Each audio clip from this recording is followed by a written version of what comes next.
How did the divine right of kings ultimately lose its power? Imagine a time when kings believed they ruled directly from God's will, and no one dared question their authority. That was the core idea behind the divine right of kings. It meant monarchs thought they were God's chosen rulers, answerable only to him. This belief helped justify absolute power, making kings seem unstoppable. But over time, this idea started to crack.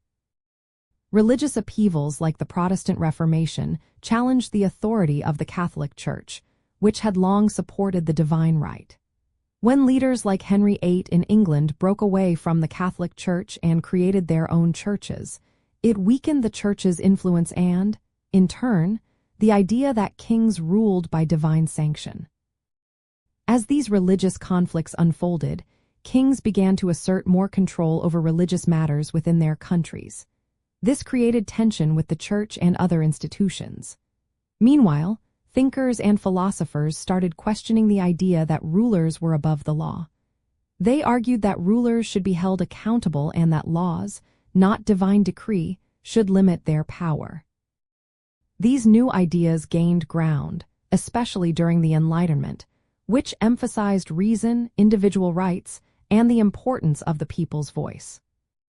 In England, the English Civil War was a turning point. King Charles believed he had divine authority and tried to rule without Parliament. His refusal to share power led to a civil war, his trial, and his execution.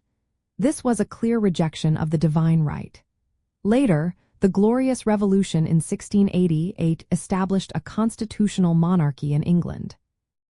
Parliament gained more power, and the idea that kings ruled by divine right was replaced by the belief that government should be based on laws and the consent of the governed.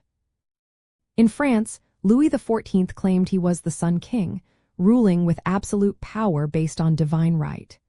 But even his reign couldn't stop the spread of Enlightenment ideas.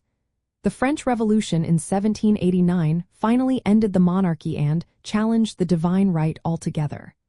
The revolutionaries believed that sovereignty belonged to the people, not to a divine ruler. Across Europe and in the colonies, revolutions and political changes kept chipping away at the idea that kings had divine authority.